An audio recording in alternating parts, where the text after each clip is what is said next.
Hello everyone, मेरा नाम अलका है और मैं आपके ही चैनल लेपाक्षी एजुकेशन पर आपका स्वागत करती हूँ।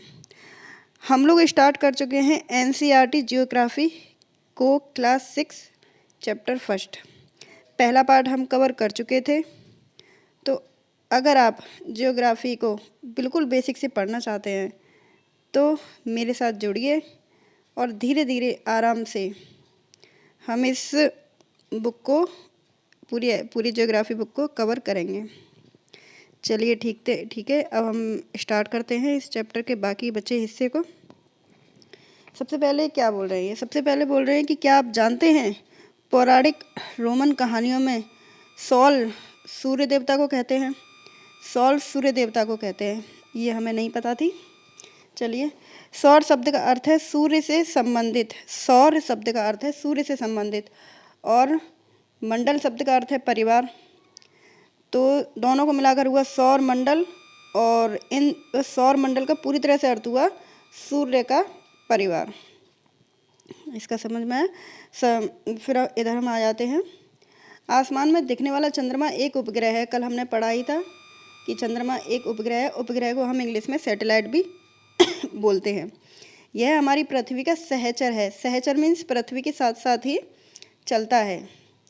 इसके चारों ओर चक्कर लगाता है और अपनी ही जगह पर भी चक्कर लगाता है।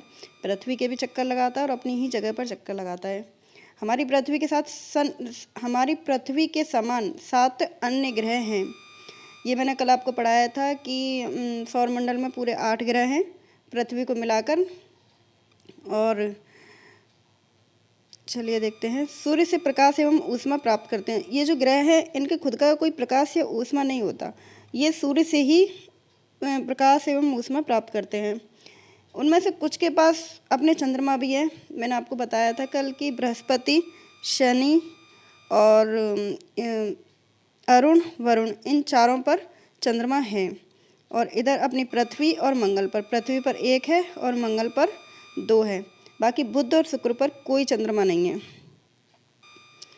चलिए अब हम देखते हैं सौरमंडल में।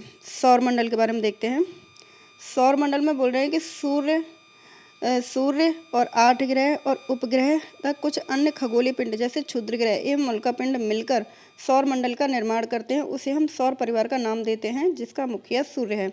ये कहना चाह रहे हैं कि मतलब जितने भी सौरमंडल में सूर्य हैं, ग्रह हैं, उपग्रह हैं, खगोलीय पिंड हैं, क्षुद्र ग्रह हैं और उल्का पिंड, ये सब कुछ मिलकर सौरमंडल बनाते हैं। सौरमंडल में यही होते हैं और इसका जो मुखिया है वो सूर्य है, क्योंकि सूर्य होता है केंद्र में और उसके चारों ओर घूमते हैं ये सारे ये ग्रह, उपग्रह और खगोलीय पिंड। ठीक है, अब हम मुखिया के बारे में ही पढ़ते हैं, सूर्य के बारे में। लेकिन उससे पहले कुछ देख लेते हैं शब्द की उत्पत्ति। शब्द की उत्पत्ति के बारे में बोल रहे हैं ये कि ऐसे बहुत से शब्द हैं जिनका हम एक भाषा में उपयोग करते हैं। अक्सर वे दूसरी भाषाओं के लिए शब्द हो सकते हैं। उदाहरण के लिए ज्योग्राफी एक अंग्रेजी शब्द है, लेकिन इस अंग्रेजी शब्द को भी ग्रीक भाषा से लिया गया है, जिसका अर्थ है पृथ्वी का विवरण। मतलब ज्योग्राफी का अर्थ है पृथ्वी का विवरण। यह 2 ग्रीक शब्दों से मिलकर बना है, जी और ग्राफिया। जी का अर्थ होता है पृथ्वी और ग्राफिया का अर्थ होता है लिखना। तो मतलब इसको हम इस तरह से भी देख सकते हैं कि जी का अर्थ होता है पृथ्वी और ग्राफिया का अर्थ होता है लिखना। तो हम ऐसे बोल सकते हैं कि पृथ्वी के बारे में लिखना जियोग्राफी का अर्थ। तो ऐसे क्वेश्चन आ सकते हैं कि ग्रीक भाषा में जियोग्राफी को मतलब कैसे अर्थ है, जी का क्या अर्थ है, ग्राफिया का क्या अर्थ है, और आप इसको नोट कर लीजिए और किसी कॉपी में लिख लीजिए, ये ज़रूरी है, ये आ सकता है। चलिए अब हम देखते हैं आगे क्या बोल रहे हैं। अब इसमें बोल रहे हैं कि जियो का अर्थ तो हमें पता है पृथ्वी होता है, लेकिन इस पृथ्वी से भी जुड़े 3 उसको भी देख लेते हैं। जैसे जियो में लॉजी मिला दिया तो क्या हुआ, जियो में मैट्री मिला दिया तो क्या हुआ, और जियो में ऑयड मिला दिया तो क्या हुआ। जियो में लॉजी मिला दिया, लॉजी जहाँ लग जाता है वो तो अध्ययन होता ही है, जैसे सोशियोलॉजी। तो लॉजी मीन्स होता है अध्ययन, जैसे कि सोशियोलॉजी पीछे लॉजी लग गया, समाज का अध्ययन, और बायोलॉजी और जियोलॉजी, तो इसमें इन सब में पीछे लॉजी लगा हुआ है तो इसका लॉजी का मतलब ही होता है अध्ययन, तो जियोलॉजी मतलब पृथ्वी का अध्ययन, जियोमेट्री मतलब पृथ्वी का मापन, मेट्री का ही मतलब वो मापना होता है कोई भी चीज़ हो, तो जियोमेट्री मीन्स पृथ्वी का मापन, जहाँ लॉजी मेट्रो और ऑइड मीन्स क्या होता है, ऑइड मीन्स होता है पृथ्वी के आकार के अनुरूप। पृथ्वी का आकार कैसा है, थोड़ा चपटा चपटा, इसे भूआब भी बोलते हैं और गोलाब भी बोलते हैं। तो ये ऑइड मीन्स वही होता है पृथ्वी के आकार के अनुरूप, तो जियोइड और जियोमेट्री और जियोलॉजी। चलिए ये हमने देख लिया, जान लिया। चलिए अब हम देखते हैं हम कहाँ पर थे। अब हमने सूर्य के बारे में देखते हैं। चलो अब सूर्य के बारे में देखते हैं। सूर्य तो हमें पता ही है कि वो केंद्र में है। इस जैसी स्टार्ट हुआ ये चैप्टर, उसमें दिखाया गया कि सूर्य केंद्र में आसपास उसके ग्रह ढूंढ रहे। ये बहुत बड़ा है एवं अत्यधिक गर्म गैसों से बना है। हाँ, ये मतलब इतना बड़ा है, पृथ्वी से तो बहुत बहुत बहुत बड़ा है, 10 गुना शायद और भी ज़्यादा बड़ा हो। ठीक है, और ये गर्म गैसों से बना है। गर्म गैस वही हाइड्रोजन और हीलियम, यही इन दो गैसों से बना है और ये अत्यधिक गर्म होती हैं। इसका खिंचाव इससे सौरमंडल को बांधे रखता है। खिंचाव समझ रहे हो आप, खिंचाव मीन्स होता है खिंचाव बल, मतलब ये बात करें गुरुत्वाकर्षण इसमें इतना अत्यधिक है कि ये इसी से पूरा सौरमंडल बंधा हुआ है। सूर्य से पूरा सौरमंडल बंधा हुआ है। सूर्य से सौरमंडल के लिए प्रकाश एवं ऊष्मा का एकमात्र स्रोत है। सौरमंडल में जितनी भी रोशनी हो रही है वो सूर्य से ही हो रही है, क्योंकि एकमात्र स्रोत है। बाकी जो सूर्य है वो तारों के रूप में बहुत बहुत बहुत दूर है, लेकिन अपने सौरमंडल में सूर्य ही है जो पूरे सौरमंडल को रोशन कर रहा है। इसका ऊष्मा और प्रकाश हमें महसूस नहीं होता है, क्योंकि वो इतनी दूर है। क्योंकि सबसे नज़दीक का तारा होने के बावजूद यह हमसे बहुत दूर है। सूर्य पृथ्वी से लगभग 15 करोड़ किलोमीटर दूर है। 15 करोड़ किलोमीटर दूर। हम बोल तो रहे हैं 15 करोड़ किलोमीटर दूर, लेकिन हम सोच भी नहीं सकते कि कितना दूर हो सकता है। फिर भी हमें इसका प्रकाश और ऊष्मा तो महसूस नहीं होती, लेकिन फिर भी उसकी इतनी तेज़ धूप पड़ती है कि गर्मियों में तो हालत ही ख़राब हो जाती है, आपको पता है। और अब हम पढ़ते हैं, चलिए अब हम ग्रह के बारे में पढ़ते हैं। हमारे सौरमंडल में 8 ग्रह हैं। सूर्य से दूरी के अनुसार वे हैं बुध, पहले बुध है, फिर शुक्र है, फिर पृथ्वी है, फिर मंगल, फिर बृहस्पति, फिर शनि, यूरेनस तथा नेपच्यून। मैंने कल का आपने वीडियो देखा होगा तो आपको पता होगा कि मैंने कैसे बताया था कि ये बीच में जो है वो क्षुद्र ग्रह की एक पट्टी है। ठीक है, ये सारी क्षुद्र ग्रह की पट्टी है, ये एक इतनी चौड़ी सी। तो इधर की साइड जो ग्रह हैं वो 4 हैं, इधर की साइड जो ग्रह हैं वो भी 4 हैं। इधर के ग्रहों को हम आंतरिक ग्रह कहते हैं, इधर के ग्रहों को हम बाह्य ग्रह कहते हैं। सबसे पहले बुध आता है, फिर शुक्र आता है, फिर पृथ्वी और फिर मंगल। इधर आता है बृहस्पति, शनि, यूरेनस और नेपच्यून। इन्हें हम हिंदी में अरुण वरुण भी बोलते हैं। पहले 9 ग्रह थे, जिसे प्लूटो बोलते हैं। प्लूटो को हिंदी में हम यम बोलते हैं, जो कि एक बैठक हुई 2006 में। उन्होंने उसे उसमें से ग्रहों में से निकाल दिया, उसे अब बौना ग्रह की श्रेणी में डाल दिया है। ठीक है, तो अब मैंने कल आपको बताया था यही कह रहे हैं कि ये सारे हैं। अब ये कह रहे हैं कि सूर्य से उनकी दूरी के अनुसार अंग्रेजी में ग्रहों के नाम याद रखने की आसान तरीका। अब तरीका याद करने की वैसे तो ज़रूरत है नहीं, क्योंकि हाँ कल की वीडियो में हमने अच्छी तरह से पढ़ा था कि कैसे हैं, क्या हैं। अंदर के आंतरिक ग्रहों को हम आंतरिक ग्रह जो होते हैं वो तो चट्टानों के बने होते हैं। बाह्य ग्रह होते हैं जो, वो गैसों के बने होते हैं। इधर 4 होते हैं और इधर 4 होते हैं, वो बृहस्पति, शनि, यूरेनस और नेपच्यून। ये हैं इधर के, और इधर के बुध, शुक्र और आपके पृथ्वी और मंगल इधर के हैं। तो याद करने में ऐसा कुछ खास नहीं है वैसे, लेकिन आपको फिर भी याद करना हो तो इधर से आप ले सकते हैं, या मैं आपको एक अच्छी सी ट्रिक बना के दे दूँगी अगर ट्रिक से ही पढ़ना चाहते हैं तो। चलिए फिर हम देखते हैं कि और क्या करें, क्या आप जानते हैं। चलिए देखते हैं क्या हमें ये बताना चाह रहे हैं कि हमें क्या जानना चाहिए। तो ये कह रहे हैं कि रात में आसमान देखते हैं तो मनुष्य मोहित हो जाता है। हाँ, बहुत ज़्यादा रात में अट्रैक्टिव लगता है आसमान। आप आसमान को कभी गौर करके देखोगे रात में तो एक अलग ही अट्रैक्शन होता है। अगर आप देखोगे तो एक पल के लिए देखते ही रह जाओगे, लेकिन आजकल फुर्सत नहीं है किसी पे इतनी देर देखने की।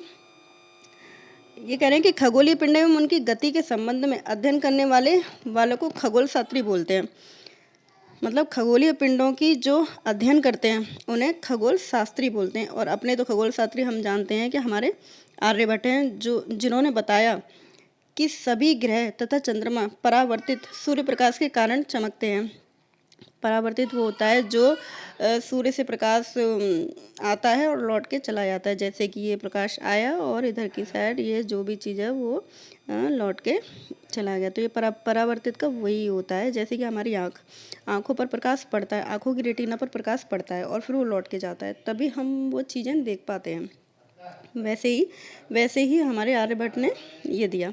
खगोलविद ब्रह्मांड के रहस्यों को खोजने में अभी तक लगे हैं।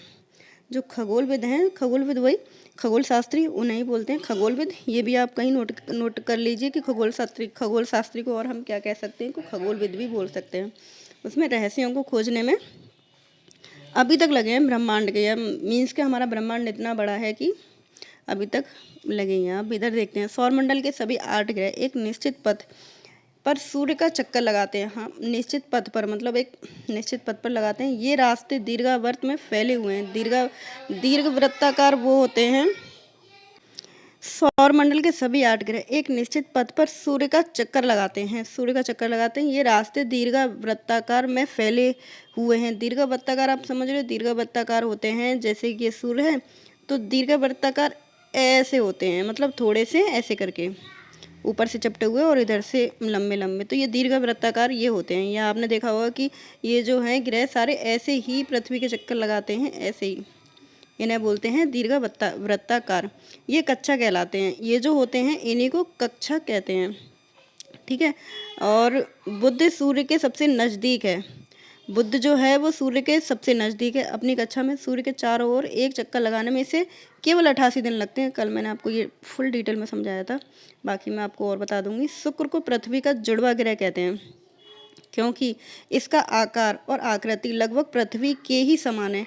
मतलब ये कह रहे हैं कि ये शुक्र है और ये पृथ्वी है, दोनों सेम है, इसीलिए इनको पृथ्वी के ही समान बोलते हैं। और उसे पृथ्वी की भगिनी भी कहते हैं, मीन्स के बहन भी कहते हैं इसी को, और जुड़वा ग्रह भी कहते हैं। और सुबह का तारा, सांझ का तारा, ये शुक्र को बोलते हैं।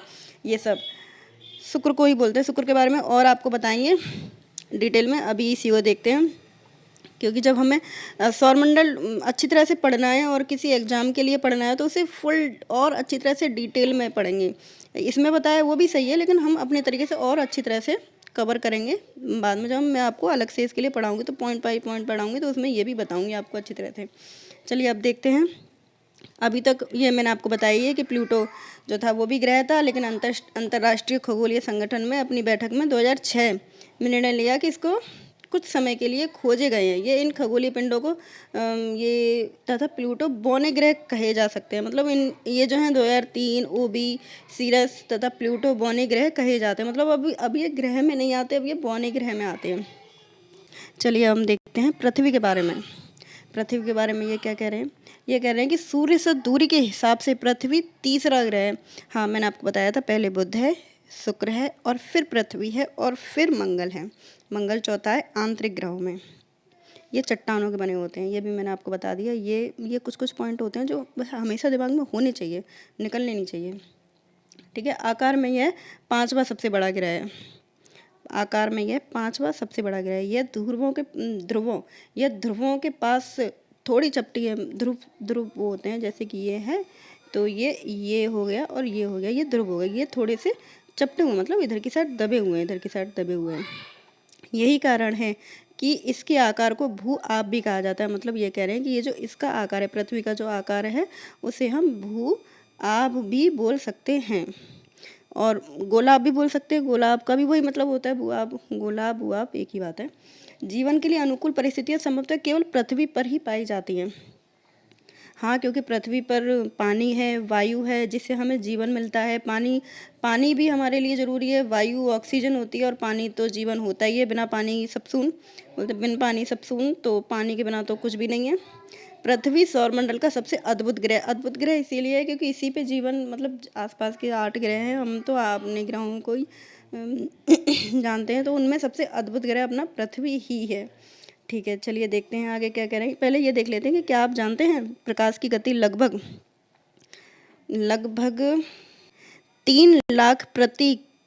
3 लाख किलोमीटर प्रति सेकंड है। प्रति सेकंड जानते हो, मतलब बस 1 सेकंड हुई और वो प्रकाश की गति 3 लाख किलोमीटर आगे निकल गई। इस गति के बावजूद सूर्य के प्रकाश को पृथ्वी तक पहुंचने में लगभग 8 मिनट का समय लगता है। मतलब आप ये समझ लो कि बस मतलब प्रकाश इतनी तेज आ रहा है कि आप पलक भी नहीं झपक पा रहे हो। जब तक पलक भी नहीं झपक पा रहे हो तब तक वो 3 लाख किलोमीटर प्रति सेकंड 3 लाख किलोमीटर आगे निकल गया। सोचो, तो वो उसके बाद भी, मतलब सोचो सूर्य कितना दूर होगा कि उसके बाद भी सेकंडों में भी इतनी तेज तेज तेज तेज चल रहा है, फिर भी हमारी पृथ्वी तक आने में उसे 8 मिनट लग रहे हैं। तो ये भी बात है, इसको कहीं नोट कर लीजिए। ये भी पूछा जाता है कि मतलब कितना प्रति सेकंड कितना है, कैसे है। ये कह रहे हैं अंतरिक्ष से दिखने पर हमारी पृथ्वी नीली दिखती है क्योंकि हमारी पृथ्वी पर पानी है, इसीलिए। और कितने हिस्से पर है, हाँ ये भी देख लेते कितने हिस्से पर है। ये है 2/3 सतह पर पानी है। 2/3 सतह पानी से ढकी हुई है पृथ्वी की, इसीलिए ये ऊपर से दिखने में नीला ग्रह लगता है, मतलब ग्रह जो है वो नीला लगता है। अब ये देख रहे रोचक तथ्य क्या बता रहे हैं। रोचक तथ्य बता रहे हैं कि नील आर्मस्ट्रॉन्ग पहले व्यक्ति थे जिन्होंने 20 जुलाई 1969 को सबसे पहले चंद्रमा की सतह पर कदम रखा था। नील आर्मस्ट्रॉन्ग, ये भी मोस्ट इम्पोर्टेंट है, इसे भी देख लीजिए। अब देखते हैं चंद्रमा के बारे में। चंद्रमा भी बहुत खास चीज़ है भाई। चंद्रमा को मैं बता चुकी हूँ, ये उपग्रह है और पृथ्वी के पास एक ही उपग्रह है। इसे हम सैटेलाइट भी बोलते हैं, उपग्रह को हम सैटेलाइट भी बोलते हैं। और सुनिए, और ये कह रहे हैं कि इसका व्यास पृथ्वी के व्यास का केवल 1/4 भाग है। व्यास के बारे में बोल रहे हैं कि ये जो आधा भाग है ना, ये जो आधा भाग, इसको हम बोलते हैं व्यास। और ये कह रहे हैं कि 1/4 भाग है। 1/4 मतलब इसका इतना भाग है वो चंद्रमा का। बस पृथ्वी हमारी इतनी बड़ी है तो उसके इस वाले पार्ट के बराबर ही है चंद्रमा। अब आप सोचोगे कि हमें इतना बड़ा कैसे दिखता है, क्योंकि सबसे पास में जो खगोलीय पिंड है वो चंद्रमा ही है, इसीलिए हमें ये इतना बड़ा दिखाई देता है। अब हम देख लेते हैं कितनी किलोमीटर दूर है। ये है 3,84,400 किलोमीटर दूर है पृथ्वी से चंद्रमा, इतनी दूर है। तो अब आप अनुमान लगा सकते हैं सूर्य, चंद्रमा और पृथ्वी के बीच में कितनी दूरी है। चलिए, अब ये बोल रहे हैं कि उपग्रह एक खगोलीय पिंड है जो ग्रहों के चारों ओर उसी प्रकार चक्कर लगाता है जिस प्रकार ग्रह सूर्य के चारों ओर चक्कर लगाते हैं। अब आप समझ सकते हैं, इस चीज़ को ऐसे समझ सकते हैं। देखिए कि ये है पृथ्वी, ठीक है, ये अपनी जगह पर घूम रही है, ठीक है। और ये है सूर्य, और ये अपनी जगह पर घूम रही है और सूर्य के भी चक्कर लगा रही है और अपनी जगह पर भी घूम रही है, ठीक है। लेकिन यहाँ पर चंद्रमा है, चंद्रमा भी अपनी जगह पर घूम रहा है लेकिन वो पृथ्वी के चक्कर लगा रहा है।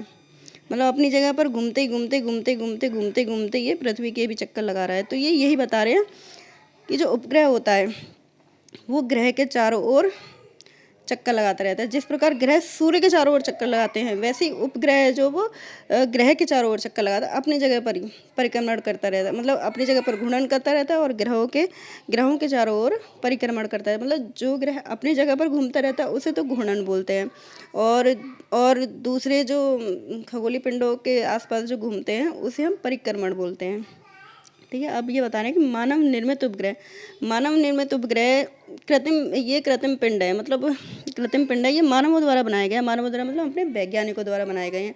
और ये बनाए गए क्यों हैं, ये भी बात सोचने वाली बात है। चंद्रमा तो नेचुरल है, वो प्राकृतिक है, लेकिन ये मानव निर्मित क्यों बनाए गए, इसलिए बनाए गए हैं क्योंकि एक तो इससे ब्रह्मांड की जानकारी प्राप्त होती है। ब्रह्मांड की जानकारी प्राप्त करने के लिए, और पृथ्वी के संचार माध्यम के लिए भी किया जाता है। संचार माध्यम समझ रहे हो आप, मतलब कि टीवी प्रसारण, रेडियो प्रसारण, अपना जितना भी प्रसारण जो होता है सैटेलाइट के माध्यम से ही होता है। तो ये समझ लीजिए कि ये सैटेलाइट जो होते हैं वो बहुत ज़रूरी होते हैं हमारे लिए भी और वैज्ञानिकों के लिए भी, क्योंकि वो ब्रह्मांड की जानकारी भी पता करते हैं, अंतरिक्ष की भी जानकारी प्राप्त करते हैं। यह है भेजे। अब आप सोच रहे होंगे ये भेजे कैसे जाते हैं, तो ये वहाँ पहुँचाए कैसे जाते हैं, चलो ये देखते हैं। पहले तो ये रॉकेट में सेट किए जाते हैं, फिर वो रॉकेट से बाहर ऊपर की तरफ जाते हैं। चलिए मैं आपको अच्छी तरह से समझाती हूँ।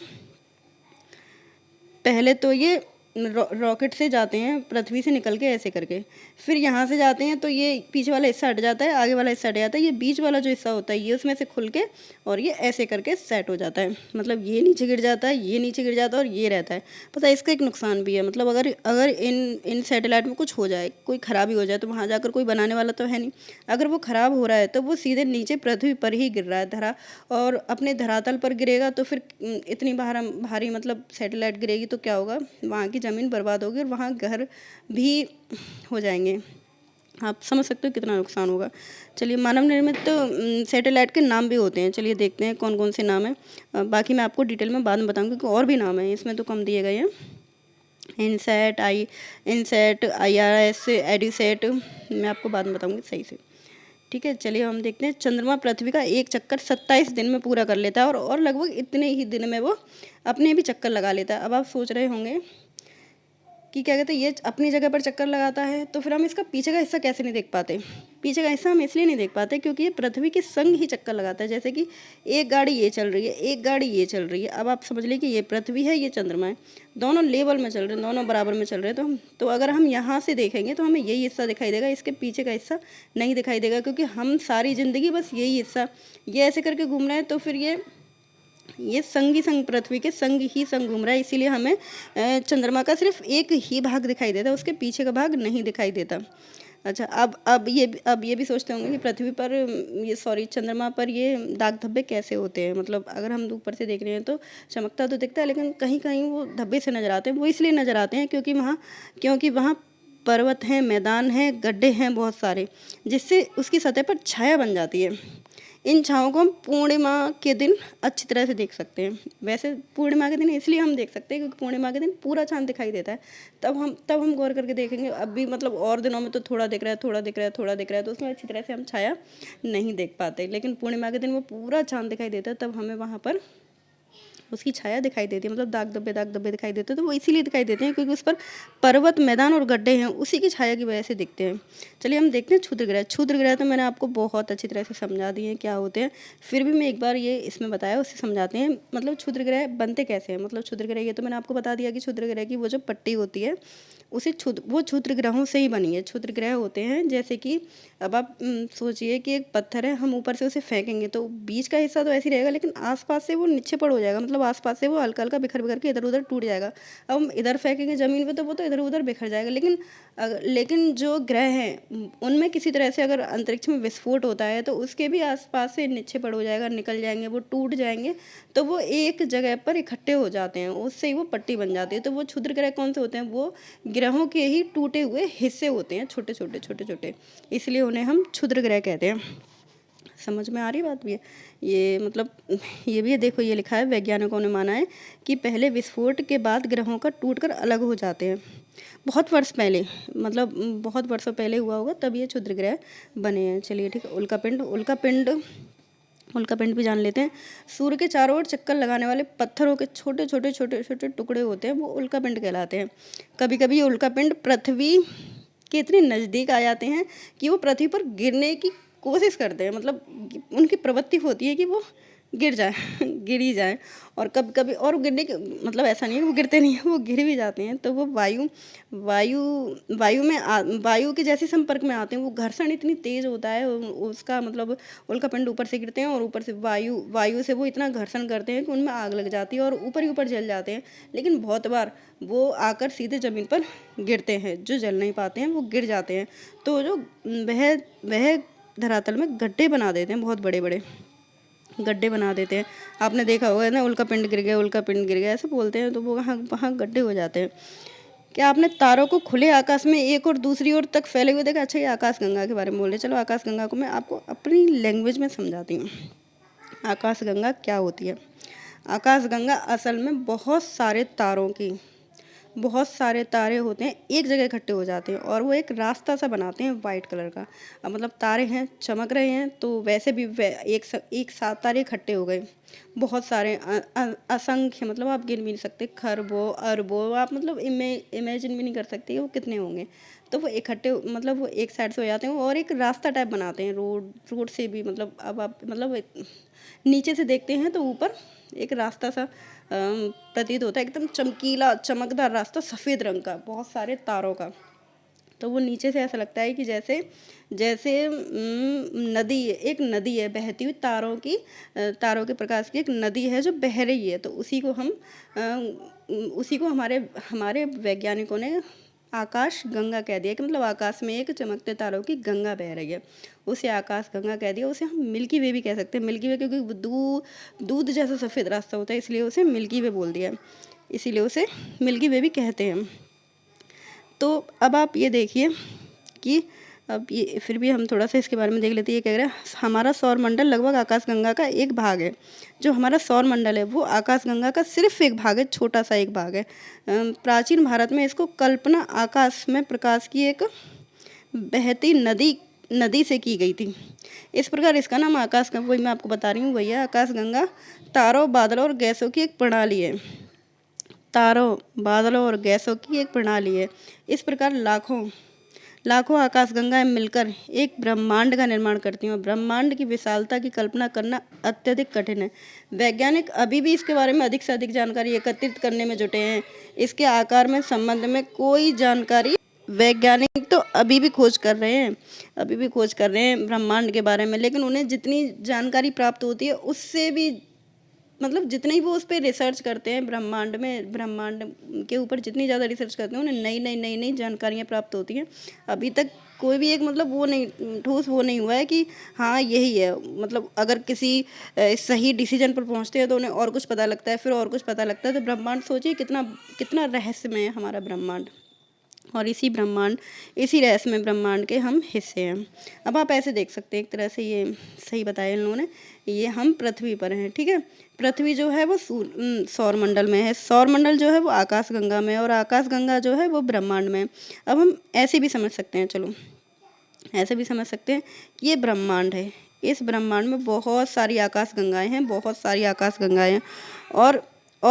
और ये एक आकाशगंगा है। मतलब यहाँ पर बहुत सारे आकाशगंगा है, इसी में एक आकाशगंगा है, और इसी आकाशगंगा में बहुत सारे सौरमंडल है। इन्हीं सौरमंडल में से एक ये सौरमंडल है हमारा, और इसी सौरमंडल में एक पृथ्वी है जो हमारी है। मतलब आप ये समझिए कि यहाँ आकाशगंगा बहुत सारी, यहाँ सौरमंडल बहुत सारे, यहाँ सौरमंडल में ग्रह, खगोलीय पिंड बहुत सारे, और फिर उसमें से हमारी एक पृथ्वी। तो सोचिए कि ब्रह्मांड कितना बड़ा होगा। आकाशगंगा, अगर एक आकाशगंगा में बहुत सारे सौरमंडल है, और मतलब ब्रह्मांड में तो बहुत सारी आकाशगंगाएं हैं, चलिए इस चैप्टर को मैं यहीं ख़त्म करती हूँ। आई होप आपको ये मेरा वीडियो पसंद आया होगा। आई होप आपको मेरा ये वीडियो बहुत पसंद आया होगा, बहुत नहीं तो थोड़ा बहुत तो पसंद आना ही चाहिए, मेहनत करी है मैंने। और अगर आपको मेरा वीडियो पसंद आया तो प्लीज़ लाइक कीजिए, सब्सक्राइब कीजिए, और अगर आपको कोई मेरे वीडियो में कमी नज़र आती है तो प्लीज़ कमेंट करके मुझे बताइए, ताकि मैं थोड़ा मोटिवेट हूँ और वीडियो बनाऊँ। धन्यवाद।